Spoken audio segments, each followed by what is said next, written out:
Federal agents from across the country are joining the investigation into what caused a massive Eastside church fire. It has been 3 days since Childress Memorial Church of God in Christ burned to the ground, and the cause of the fire remains a mystery. Robert Price joins us live to explain the big boost investigators are now getting. Robert.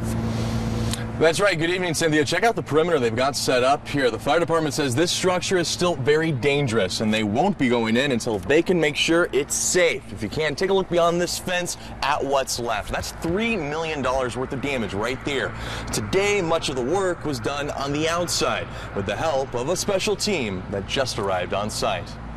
All the way back would just be our beautiful pews. It's the first time Tiffany Wilson is getting a good look at what's left of the church she's called home her whole life. There's a big old Sunday school room up there somewhere. It's hard to imagine it.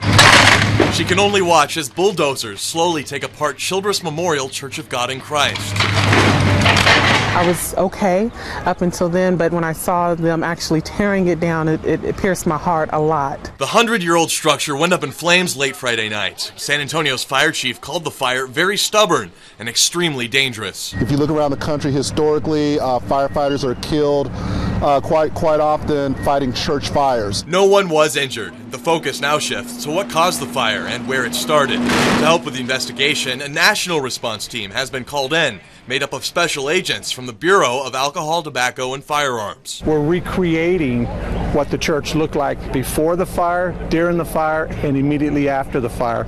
So when we go in, we have reference points. The ATF says the big reason it's here is because a church is involved. If it is arson, we also do that extra prong to see if there's a hate crime there. Investigators say it's too soon to call the fire suspicious, but they're mindful of several other suspected arsons on the east side in recent weeks. We have had a total of 6 in this area, but again, we're not tying anything to this. As the investigation continues, church organizers keep their focus on the future. We're coming back. Childress is not going anywhere, and we're definitely still alive. The church remains, and the building is gone, but the church definitely remains.